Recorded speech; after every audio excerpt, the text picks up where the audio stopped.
File in this July 2, 2018, file photo, a truck carrying a cargo container drives under the Gerald Desmond Bridge under construction in Long Beach, California. China on Tuesday, Sept. 18, announced a tariff hike on $60 billion of U.S. products in response to President Donald Trump's latest duty increase in a dispute over Beijing's technology policy. AP photo, J.C. Hong, file, Beijing, AP, China's number 2 leader appealed Wednesday for support for free trade and promised to improve conditions for foreign companies following tit-for-tat U.S. and Chinese tariff hikes in a battle over Beijing's technology. Beijing, AP, China's No. 2 leader appealed Wednesday for support for free trade and promised to improve conditions for foreign companies following tit-for-tat U.S. and Chinese tariff hikes in a battle over Beijing's technology policy. Premier Li Keqiang's comments add to Beijing's effort to portray itself as a defender of global trade in the face of complaints by Washington and other trading partners that China violates its market-opening commitments. Also Wednesday, a foreign ministry spokesman accused Washington of lacking sincerity after it proposed negotiations and then raised tariffs on $200 billion of Chinese goods. But he gave no indication whether Beijing would take part in talks. China responded to President Donald Trump's tariff hike by imposing its own penalties Tuesday on $60 billion of American imports. The two countries previously raised import taxes on $50 billion worth of each other's goods in the battle over U.S. complaints Beijing steals or pressures foreign companies to hand over technology. American officials also object to Chinese plans for state-led development of champions in robotics and other fields.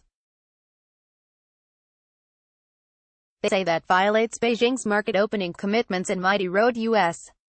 industrial leadership. Speaking at a business conference, Li made no direct mention of the tariff fight but called for disputes to be resolved through negotiation.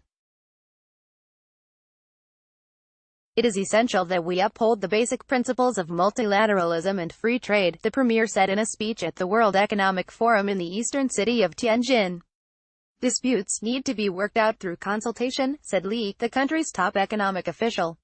No unilateralism will offer a viable solution, U.S. Commerce Secretary Wilbur Ross said Tuesday it was up to Beijing to decide when to talk. The foreign ministry spokesman, Zhang Chuang, criticized U.S. threats, intimidation and blackmail. What the United States is doing shows no goodwill and no sincerity, Zhang said at a daily briefing in Beijing.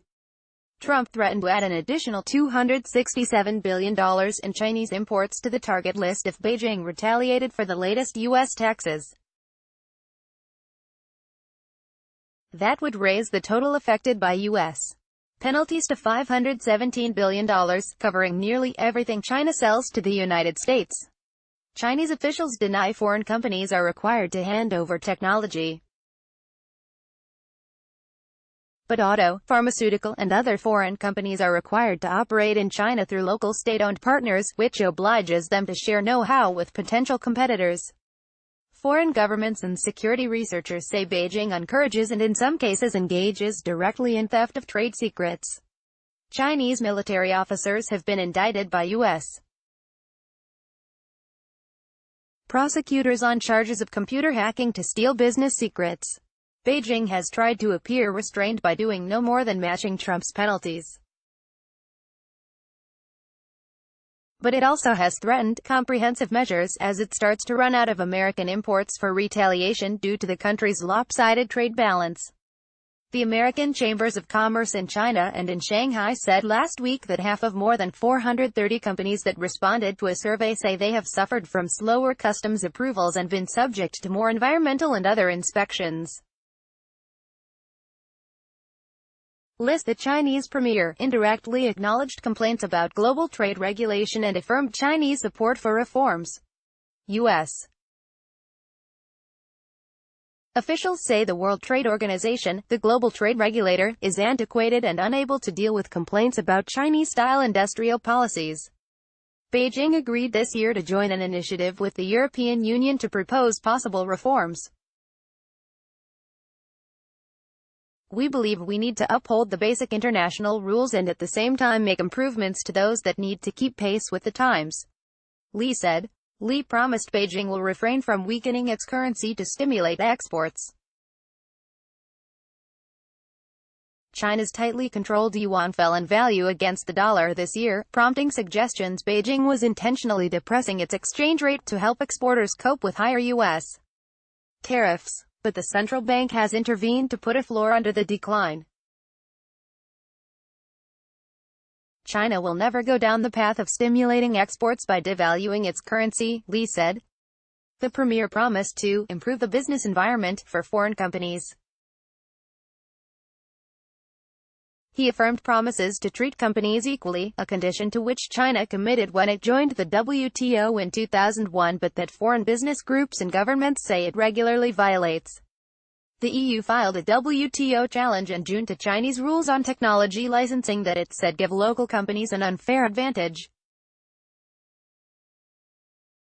We will make sure that all companies, be they Chinese or foreign-owned, so long as they are registered in China, will be treated as equals, Li said. Copyright 2018 The Associated Press. All rights reserved. This material may not be published, broadcast, written or redistributed.